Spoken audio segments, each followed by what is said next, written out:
Bismillahirrahmanirrahim. Assalamualaikum warahmatullahi wabarakatuh.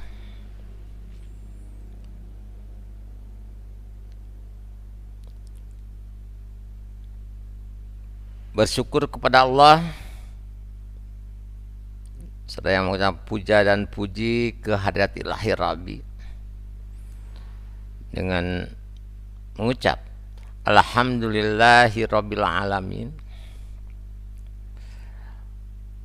Bersalawat kepada Nabi dengan ucapan Allahumma sholli ala sayyidina Muhammad wa ala alihi wa sahbihi ajma'in.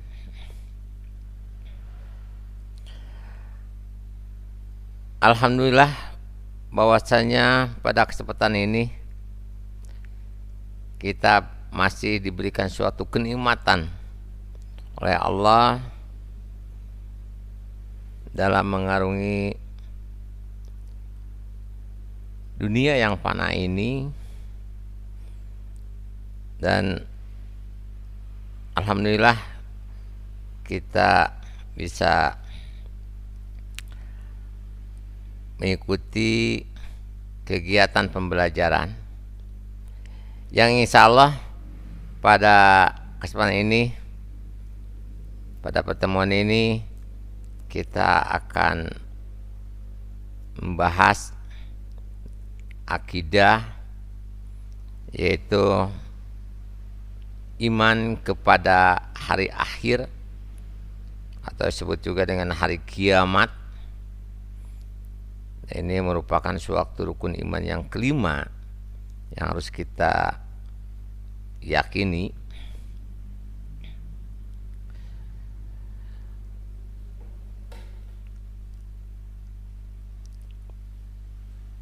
Setelahnya kita membaca ta'awudz dan basmalah. Kita sudah memulainya,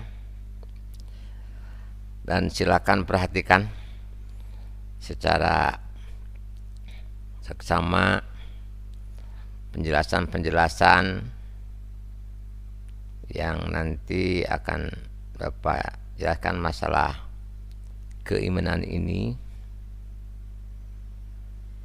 dan hayati keimanan terhadap hari akhir, dan kita mengambil hikmahnya.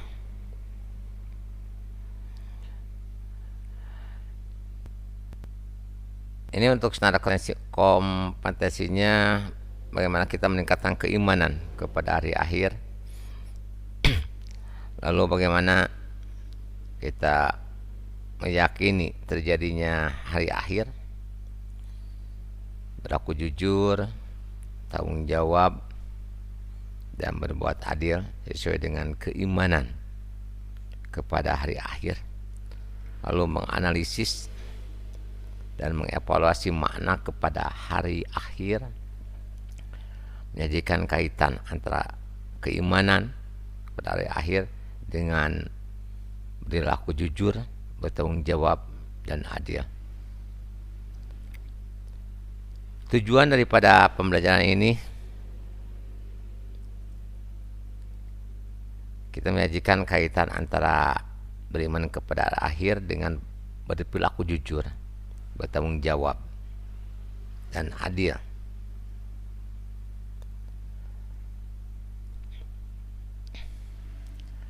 Nah, kita lihat dulu peta konsepnya, apa yang kita akan nanti bahas supaya jelas apa-apa saja yang akan diuraikan dalam kegiatan pembelajaran ini, yaitu masalah keimanan kepada hari akhir. Yang akan kita pelajari pertama, hari akhir. Yang kedua, bagaimana perilaku dan penerapan hikmah kepada hari akhir.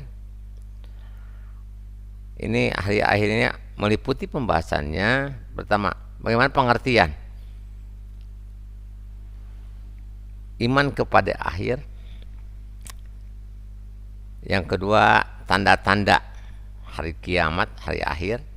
Lalu nama-nama hari akhir, peristiwa setelahnya hari akhir, tahapan-tahapan sampai kita ke tempat yang kita harapkan, yaitu dengan keadaan Allah, yaitu surganya. Lalu sebagian lagi mungkin akan setelahnya sini ada ke neraka, tergantung amal perbuatan, amal ibadah kita selama hidup dunia ini. Nah, perilaku penerapan hikmah kepada hari akhir itu meliputi bagaimana mencerminkan keimanan kepada hari akhir, mana penerapannya iman kepada hari akhir ini. Dan sebelum kita membahas semuanya itu, apa yang barusan disajikan dalam peta konsep, dan kita sebelum memulai pelajaran ini, setelahnya kita berdoa kepada Al-Khaliq, Allah Subhanahu wa Ta'ala, dan kita akan menampilkan ayat-ayat Allah, ayat Al-Quran yang berhubungan dengan hari akhir ini, dan silakan simak, hayati. Mudah-mudahan kita dengan tadarus, dengan tartilan, kita memperoleh suatu keberkahan dan kita mendapatkan suatu ilman nafi'an muwafaqan lil khairat. Dan mari kita simak bersama-sama tentang ayat-ayat Allah yang berhubungan dengan hari akhir atau hari kiamat. Bismillahirrahmanirrahim.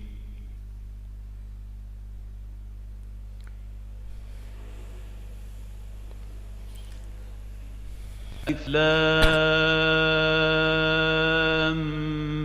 Mim. Zalikal kitabu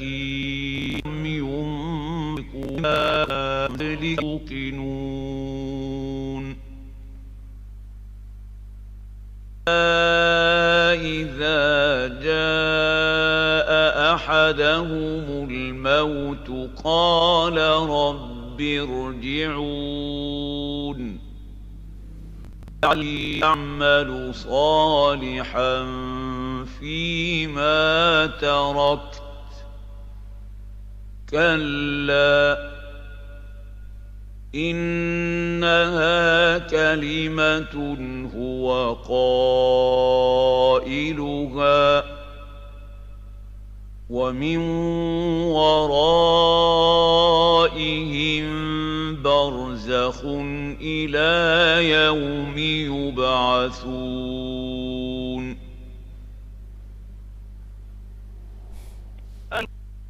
القرآن المنفوش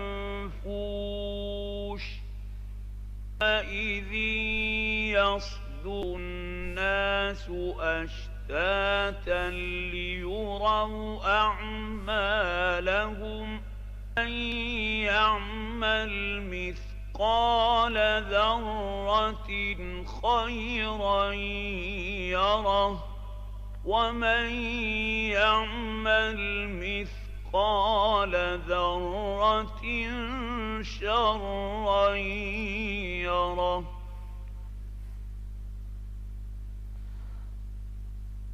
Al-ayah, sadaqallahul adim, sadaqallahul adim. Mudah-mudahan kita diberikan suatu barokahan. Mari kita selanjutnya kita akan bahas apa itu iman kepada hari akhir. Iman kepada hari akhir ini pengertiannya secara etimologi, secara harfiah, dan secara umum. secara etimologi iman kepada akhir itu disebutkan dalam surat Al-Baqarah sebagai hari penghabisan, dan disebut juga sebagai hari pembalasan atau Yaumuddin. Dan secara istilah hari kiamat itu hari akhir, hari di mana mulai hancurnya alam semesta ini berikut isinya, dan berakhirlah semua kehidupan, semua makhluk hidup, makhluk Allah yang ada di bumi ini, jagat raya ini. Dan hari akhir ini juga disebut sebagai hari kiamat, di mana hari penegakan hukum Allah Subhanahu wa taala yang seadil-adilnya, sebagaimana diungkapkan dalam surat Al-Mumtahanah ayat ketiga dari surat yang ke-60. Lalu pengertian secara punya iman kepada hari itu adalah kita percaya, yakin dengan seyakin-yakinnya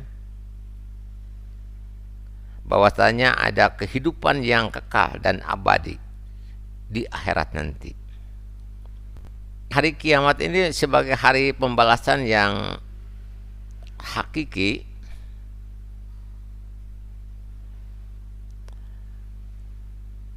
ini merupakan ciri-ciri orang yang bertakwa sebagaimana firman Allah, وَالَّذِينَ يُؤْمِنُونَ بِمَا أُنزِلَ إِلَيْكَ وَمَا أُنزِلَ مِن قَبْلِكَ وَبِالْآخِرَةِ هُمْ يُوقِنُونَ.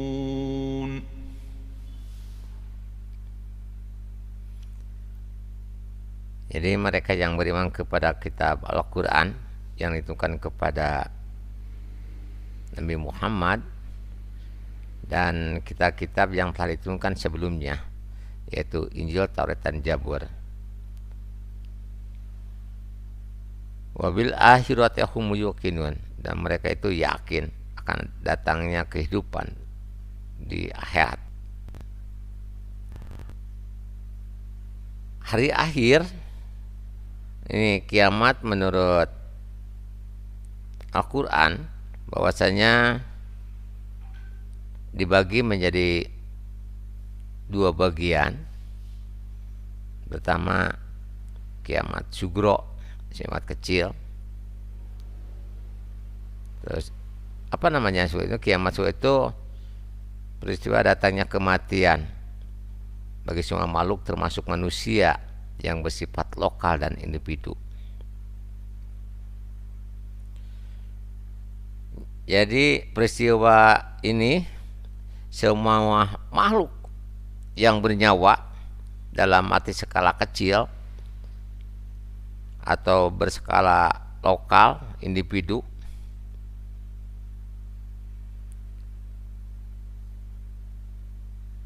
kenanya kepada perorangan atau kelompok kecil.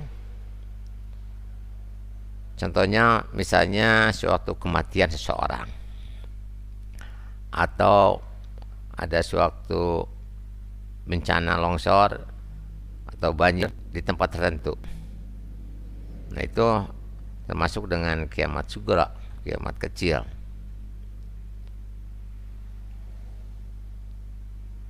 Bicara masalah kiamat sugro, yaitu kiamat kecil, itu contoh dari kematian, bahwasanya كل نفس ذائقة الموت وإنما توفون أجوركم يوم القيامة فمن زحزح عن النار وأدخل الجنة فقد فاز وما الحياة الدنيا إلا متاع الغرور. Kullu nafsin dha'iqatul maut, bahwasanya tiap jiwa bernafas akan merasakan apa yang namanya mati. Nah, ini merupakan tidak bisa dihindari, ini merupakan bentuk kiamat.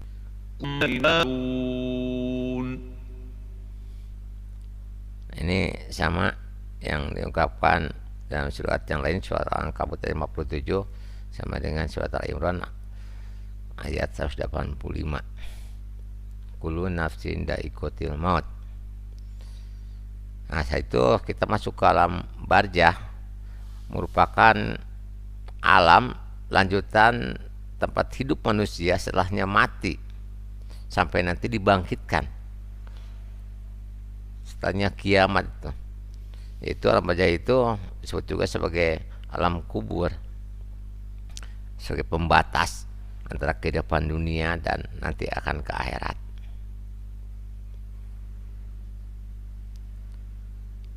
Yang keduanya yaitu kiamat kubro,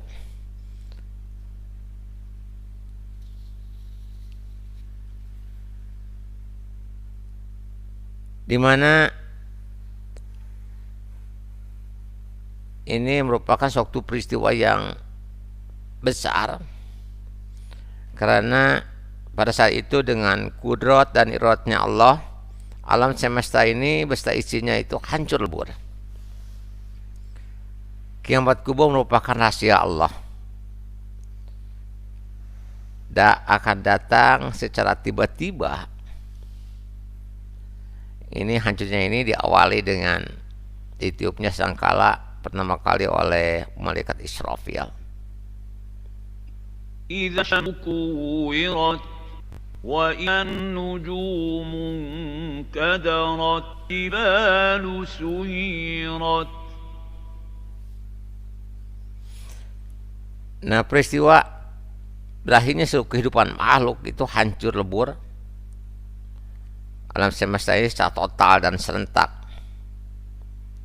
seperti tadi dijelaskan dalam surat At-Takwir ayat 1 sampai dengan 3. Ini apabila matahari sudah digulung, apabila bintang-bintang berjatuhan, dan apabila gunung-gunung sudah dihancurkan. Lalu dalam surat Al-Jalah pun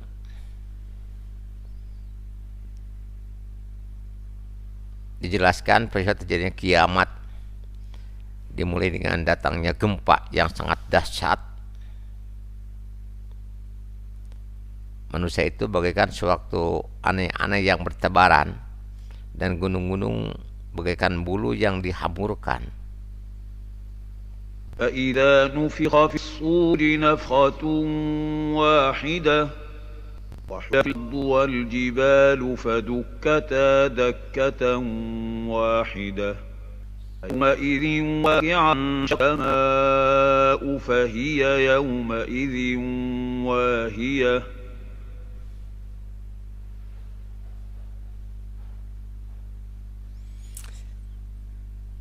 Nah, berdasarkan ayat-ayat tersebut, peristiwa kiamat itu merupakan kejadian yang sangat hebat, yaitu tatkala malaikat Israfil meniup sangkakala, kemudian bumi ini diangkat, gunung-gunung dibenturkan, dan terjadilah suatu kerusakan yang hebat. Langit pecah, bergelagar, benda-benda bumi pun bertebaran, laksana kabut, sementara manusia akan kacau balau, akan kebingungan. Hanya Allah saja yang maha kekal. Semuanya itu, makhluk itu akan mati.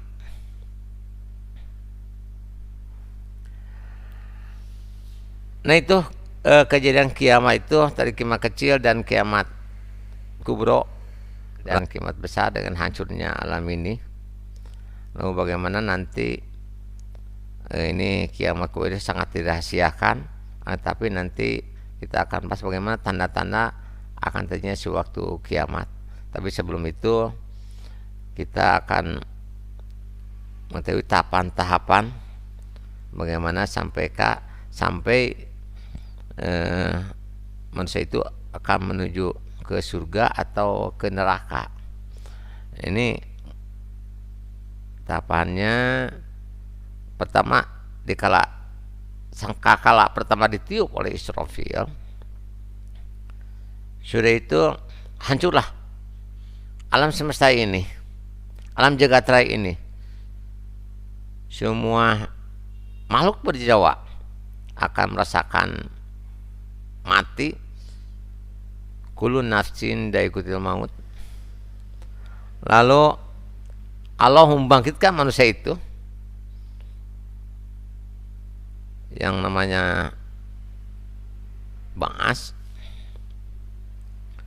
Setelah itu dibangkitkan, lalu dihisab amal perbuatannya. Setelah hisab itu ada dua pilihan, datangnya nanti ujungnya ke surga neraka. Lalu setelah itu sangkakala ditiup untuk kedua kalinya oleh malaikat Israfil, lalu dikumpulkan di padang mahsyar untuk menerima hisaban. Jadi pertama ditiup sangkakala yang pertama, maka hancurlah jagat raya ini. Setelah hancur semuanya hancur, maka Allah yang kekal menghidupkan malaikat Israfil. Lalu malaikat Israfil meniup sangkakala yang kedua kalinya. Setelah itu dibangkitkanlah manusia-manusia. Setelah dibangkitkan, lalu berkumpul di padang mahsyar untuk menerima hisaban amal perbuatan selamat ini. Setelah dihisab, apakah dia itu akan ke surga atau ke neraka. Nah, itu tahapannya. Setelahnya hancur itu, sekali lagi tadi katakan bahwasanya kiamat itu merupakan suatu hal yang dirahasiakan oleh Allah, dan kita harus meyakininya bahwasanya kiamat itu benar-benar akan terjadi,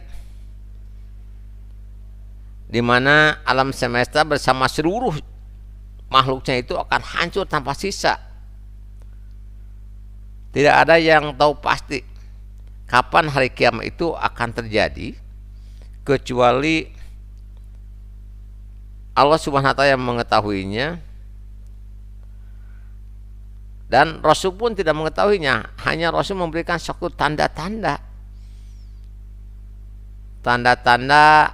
kiamat.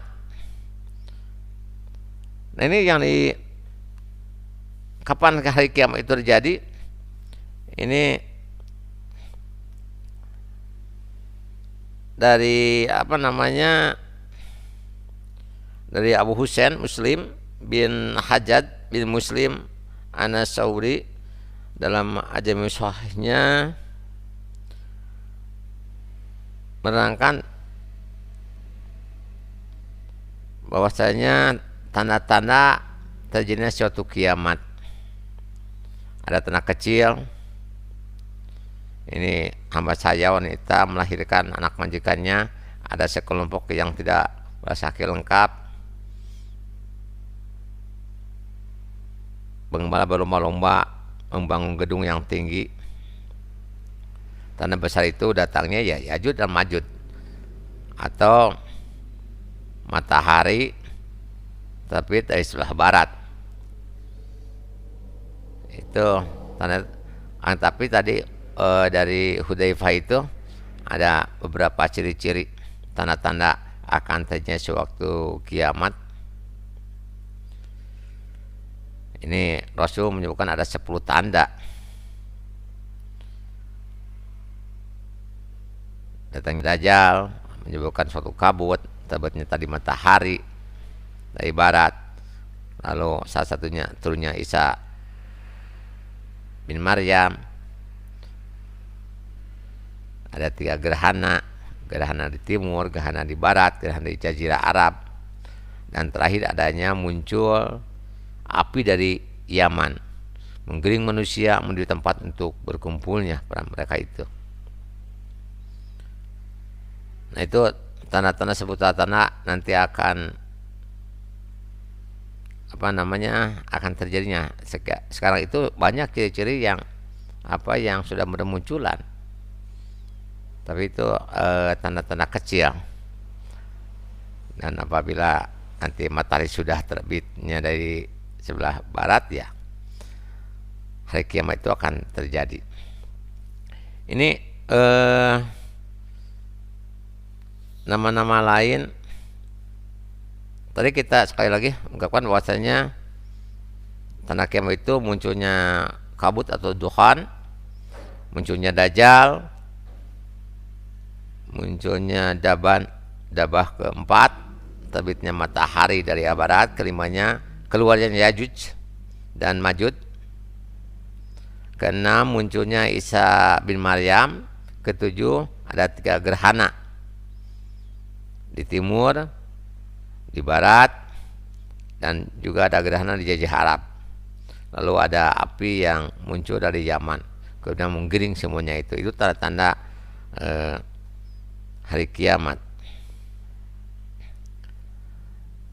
Terus nama lain dari hari kiamat itu ada 20, yaitu ada yang namanya Ba'as, kebangkitan, disebut juga sebuah hisab, hari perhitungan di mana manusia diperhitungkan. Ini kebangkitan disebutkan surat Ar-Rum itu ayat 56. Lalu dihisab itu perhitungan. Jadi setelahnya dibangkitkan segala amal perbuatan manusia itu akan dihisab. Dan yang akan menentukan mereka itu akan masuk ke surga atau ke neraka tergantung dengan amal perbuatannya.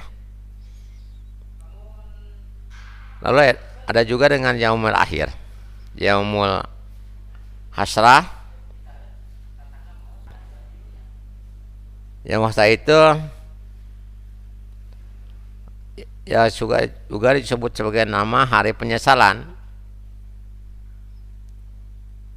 di mana manusia yang tidak beriman ini akan merasakan penyesalan yang sangat dalam, karena selama di dunia ini mereka telah lalai dan tidak mematuhi perintah-perintah agama. Ada juga dikatakan kiamat itu sebagai asya'ah, hari yang menentukan.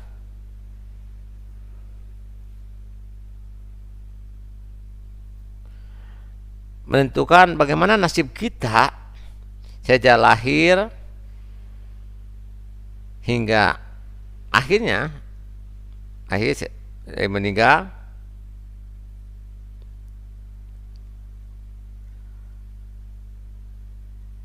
Lalu kata juga yaumut tanad itu hari saling memanggil, di mana hari ini menanti semua amalan perbuatan akan dipanggil. Jika berbuat dosa, maka neraka yang akan menantinya. Dan berbuat amal kebaikan dan tempatlah ke surga. Lalu ada namanya yaumul fasah, hari pemisah atau keputusan. Ini dimaksudkan memisahkan ini sebagai pembeda mana orang yang beriman, mana orang yang kafir. Lalu yaumul jama', hari dikumpulkan, di mana hari manusia berkumpul mulai dari Nabi Adam alaihissalam hingga orang-orang yang hidup di akhir zaman. Semuanya dikumpulkan.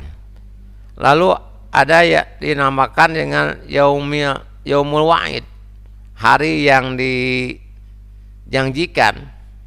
Maksudnya segala apa yang dijanjikan oleh Allah akan terwujud ketika sangkakala meniupkan di manusia masuk ke surga, akan aman, akan damai. Itulah yang namanya hari abadi.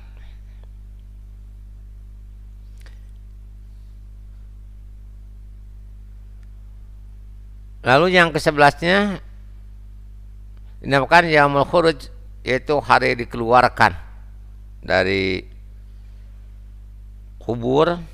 Jadi manusia yang sudah mati dalam kubur alam barzah, mereka dibangkitkan kembali nanti pada hari kiamat. Disebut juga sebagai yaumul asir, hari yang sulit. Itu waktu datangnya faidlaka yaumal iji yaumul asir.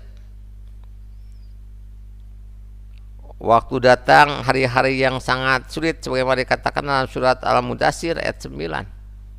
Yang 13 Al-Qari'ah, ketukan keras.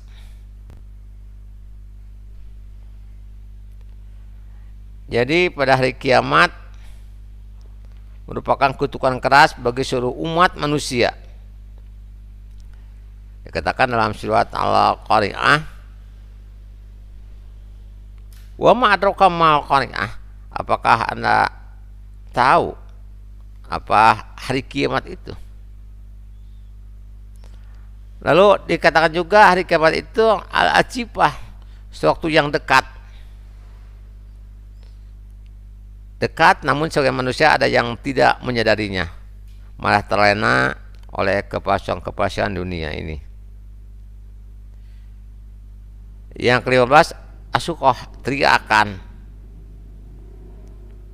Jadi orang yang melakukan dosa semasa hidupnya akan berteriak, menyesali segala apa perbuatannya. Nama lain dari kiamat itu adalah al-haqqah, yaitu yang pasti. Kiamat itu ada suatu hal yang akan pasti akan terjadi. Wa ma adraka mal haqqah, apakah Anda tahu apakah hari kiamat itu? Haqqah. Lalu yang ke-17 itu ada at-tamatul kubra, suatu bencana yang besar.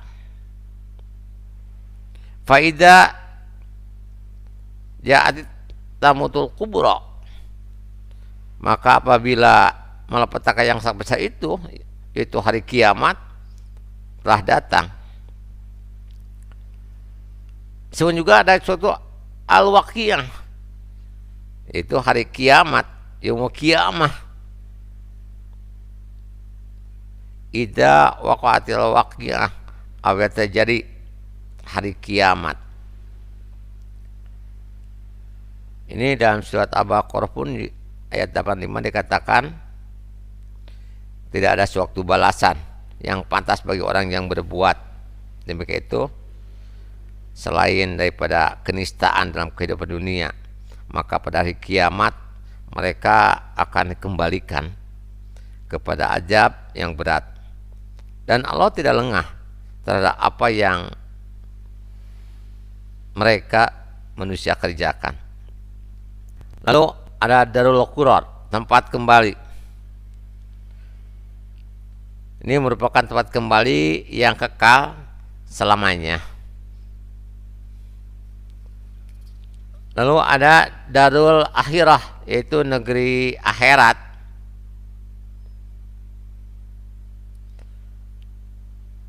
Ini tempat sebenarnya untuk semua makhluk hidup.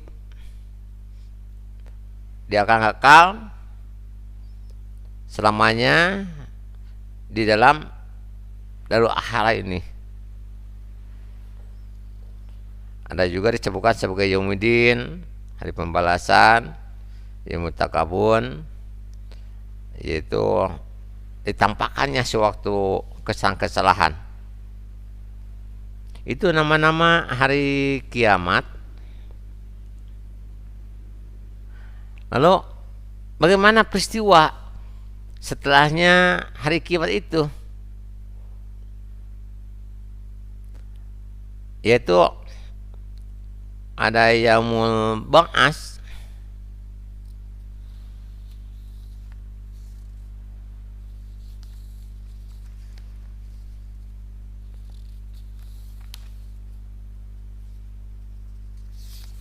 Yaumul ba'ats ini salah satu di mana makhluk hidup yang bernyawa yang berakal akan dibangkitkan setelahnya mengalami kematian atau kiamat. Semua manusia pasti akan dihidupkan dan dibangkitkan kembali oleh Allah untuk diminta pertanggungjawabannya selama dia hidup di alam dunia ini. Ini sebagaimana diungkapkan dalam surat An-Nahl ayat 38. Ini pada hari kebangkitan atau yaumul ba'ats, semua manusia akan mati akibat aja sewaktu kiamat kubro, yang besar, baik karena kematian biasa, karena musibah, kebakaran, karena pesawat jatuh dan lain-lain, dan dia mati, hancur setelah hilang jasadnya. Semuanya itu akan dibangkitkan oleh Allah dan tidak akan terlewat meskipun seorang. Setelah dibangkitannya itu, peristiwa itu yaitu yaumul hasyar, alam asyar. Hasyar itu suatu tempat di akhirat yang sangat luas, tidak terpandang oleh mata. Ini merupakan saat terjadinya peristiwa di mana semua manusia, makhluk terutama manusia, dikumpulkan dan akan hisab serta diberi keputusan oleh Allah tentang semua amalan yang dikerjakan ketika dia masih hidup. Jadi alam mahsyar ini setelah manusia dibangkitkan dari kematian, di tempat itulah manusia akan merasakan berat dan lama menanti pengadilan Allah. Pada hari itu semua manusia dikumpulkan, diadili semuanya dengan seadil-adilnya. Jadi hari ini disebut juga sebagai hari pembalasan yang hakiki. Yang ketiganya ada yaumul hisab. Ini hari perhitungan semua amal perbuatan manusia, baik buruk maupun baik selama hidup dunia ini. Sekalipun sebesar zarah, amal manusia itu tidak akan lepas dari perhitungan Allah. Pada hari itu manusia tidak bisa mengelak, tidak bisa berbohong dari segala amal perbuatan. Karena apa? Karena semua anggota badan akan menjadi saksi atas segala apa yang diperbuatnya oleh manusia itu sendiri. Sekalipun manusia itu lupa, tetapi Allah yang maha mengetahui atas segala amal perbuatan manusia. Sebagaimana dijelaskan dalam surat Al-Mujadilah ayat 6. Bahwasanya pada hari mereka dibangkitkan, mereka akan diberitakan yang telah mereka kerjakan. Allah mengumpulkan, mencatat perbuatan-perbuatan itu, padahal manusia sudah melupakannya daripada amal perbuatan. Jadi kondisi manusia pada itu tergantung pada perbuatan selama di dunia ini. Bagi mereka yang di dunia ini biasa melakukan amal kebajikan, ibadah, mereka akan merasakan perhitungan amat mudah dan cepat. Sebaliknya, bagi mereka terbiasa berbuat maksiat, menipu, korupsi, memakan harta anak yatim, tidak mendirikan sholat, tidak puasa, tidak zakat, dan tidak melakukan amalan-amalan yang baik. Nah, mereka itu diliputi suatu kekecewaan, mereka penyesalan dalam penghitungan ini. Maksudnya setiap amal manusia akan ditimbang, diketahui secara yakin dan pasti tentang amal baik atau jeleknya, akan lakukan dengan seadil-adilnya. Setelahnya tahapan ini sudah dihisab, sudah ditimbang amalnya, Nah, baru orang tersebut, apa kita mendapatkan amal kebaikan rapor di sebelah kanan atau kiri? Apa kita akan menuju ke nerakanya Allah atau ke surganya Allah? Nah, amal perbuatan kita lah di dunia ini yang akan nanti menentukan bagaimana dalam hisaban dan timbangan amal perbuatan kita. Ini targetnya manusia itu apakah ke surga dan ke neraka sesuai dengan amal perbuatan. Setelahnya diperhitungkan amal perbuatannya manusia.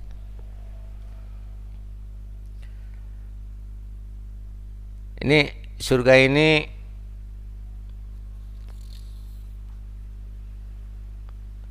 di gambar surga dan neraka. Surga itu tempat yang penuh dengan berbagai kenikmatan, menyediakan tempat-tempat ini untuk orang yang bertakwa, orang beriman. Dan neraka sebaliknya, tempat yang penuh dengan siksa kehinaan. Allah menyediakan tempat ini untuk orang-orang yang durhaka kepada Allah, yang tidak menjalankan syariat, perintah-perintah Allah.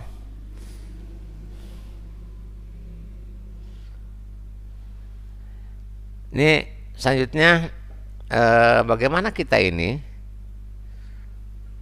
perilaku kita mencermin keimanan terhadap hari akhir.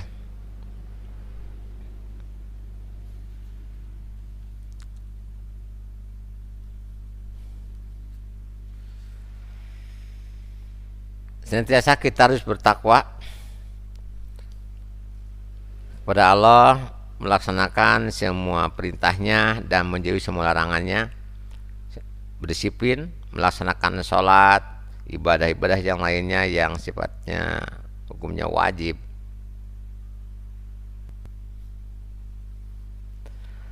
Lalu bagaimana mencintai fakir miskin diwujudkan dengan bagaimana sikap, ucapan, ungkapan, perbuatan, dan bantuan harta benda. Menyantuni, memelihara, mengasuh, mendidik anak yatim dengan penuh suatu kasih sayang.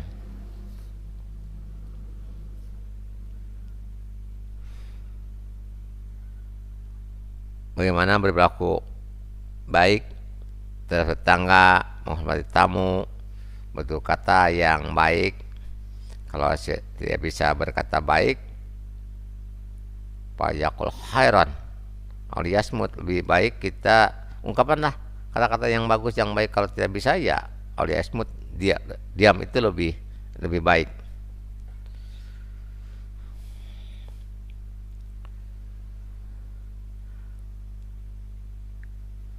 Yang keenamnya, melaksanakan perilaku yang menyebabkan mendapatkan naungan perlindungan Allah Subhanahu wa taala kelak nanti di akhirat.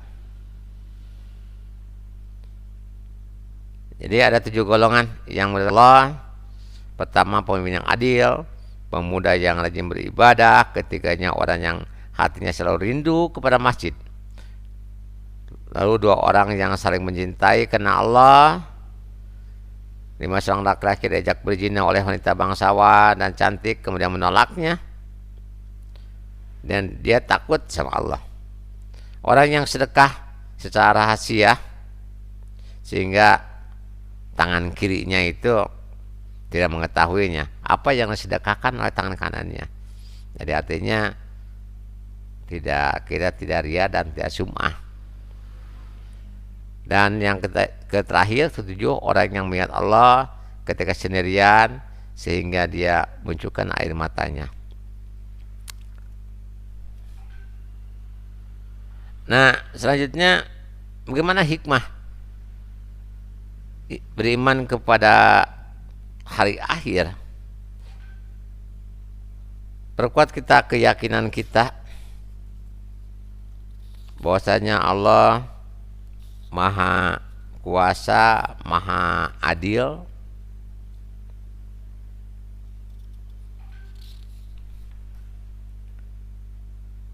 lalu memberikan dorongan untuk mengesahkan diri dengan sikap perilaku terpuji al-karimah, dan menjauhkan kita daripada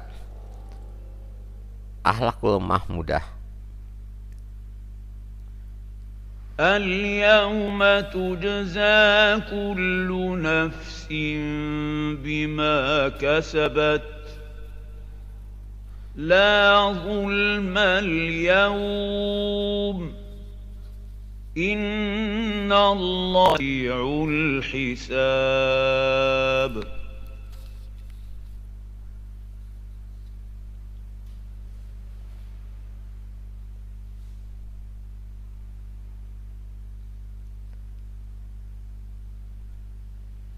Lalu memberikan dorongan untuk bersikap optimis, tawakal dan sabar.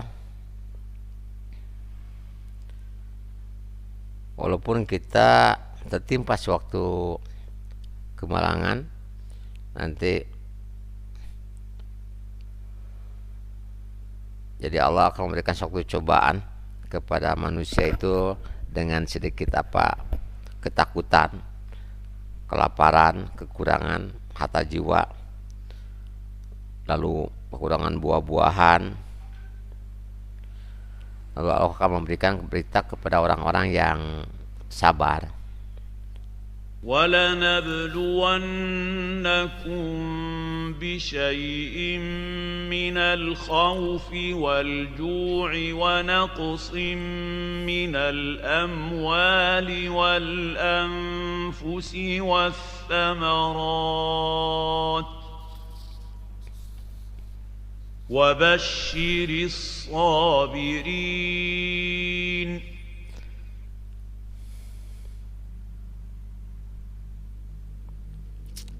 Itu Al-Baqarah ayat 105. Dan bagaimana kita lainnya perilaku cerminan iman kepada hari akhir ini tanpa menerapkan dalam kehidupan sehari-hari. Keimanan kepada hari akhir tidak akan mendapatkan suatu nilai maksimal bagi seseorang atau manfaat bagi lingkungannya. Dengan demikian menunjukkan suatu perilaku yang manfaat bagi lingkungan sesuai dengan cermin kehidupan keimanan. Ini mutlak diperlukan. Bagaimana perilaku? Pertama, lakukanlah segala suatu pekerjaan yang positif dengan hati yang ikhlas, yang riang, yang gembira.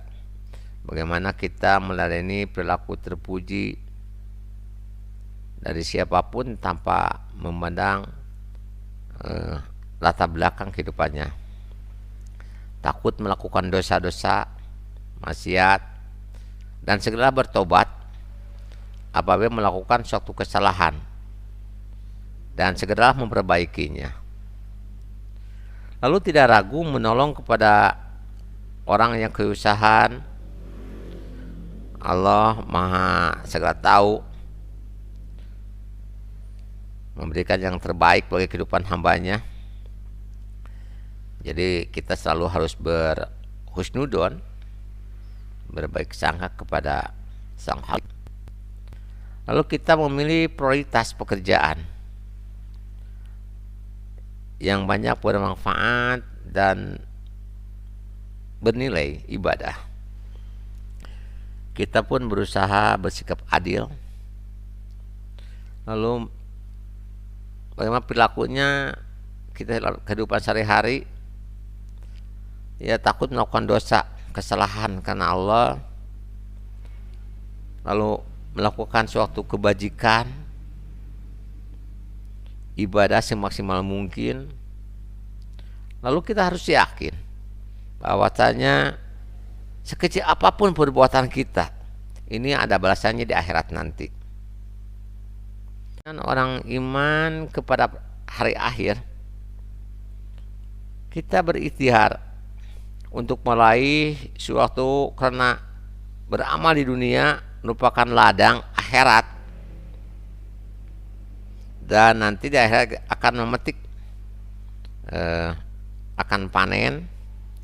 Lalu kita menyadari bahwa hidup di dunia ini bahwa hanya sebentar, hanya sementara. Sehingga fastabiqul khairat, berlomba-lombalah dalam suatu amal kebaikan. Lalu melakukan suatu amal yang buruk, hendaklah segera kita bertobat, dan setelah itu mengiringinya dengan perbuatan yang baik agar di akhirat nanti tidak terjadi orang-orang yang merugi. Itulah perilaku cerminan orang yang beriman kepada hari akhir. Dan itulah yang bisa disampaikan masalah keimanan, mulai daripada tahapan-tahapannya yang namanya kiamat, sugro, kubro, berakhirnya kehidupan manusia dan semua yang makhluk yang bernyawa akan merasakan mati. Lalu hancurnya jagat raya ini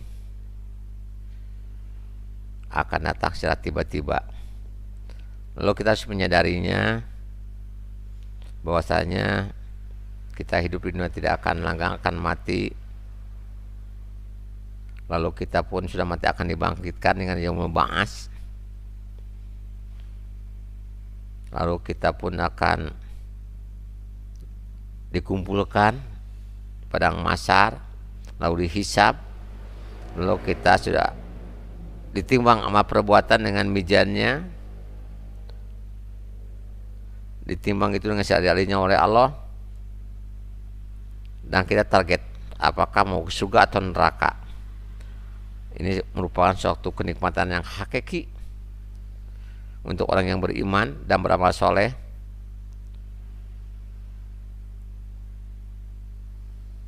Dan akhirnya mudah-mudahan kita tidak ditempatkan dan tidak tergolongkan durhaka kepada Allah, dan kita akan mendapatkan suatu kekal nanti di neraka jahanam, dan mudah-mudahan kita dijauhkan dari neraka syair, neraka hutamah, neraka wel, neraka hawiyah, neraka jahanam. Dan insya Allah mudah-mudahan kita dimasukkan kepada orang yang beriman, bertakwa, dan dimasukkan kepada surganya Allah dengan keadilannya Allah. Dengan demikian selesailah materi pembahasan iman kepada akhir, dan mudah-mudahan bisa bermanfaat, bisa berfaedah, dan kita bisa berperilaku mencerminkan seorang yang beriman kepada hari akhir, berbuat kebaikan. Dua ini merupakan ladang untuk akhirat. Sekian dan terima kasih, mudah-mudahan bermanfaat dan menjadikan suatu ilman nafian muwafaqan lil khairat. Terima kasih. Wallahu muwaffiq ila aqtarik. Wassalamualaikum warahmatullahi wabarakatuh. Saya Dadang Sudrajat, peserta PPG Win Bandung kelas C. Terima kasih. Sekian.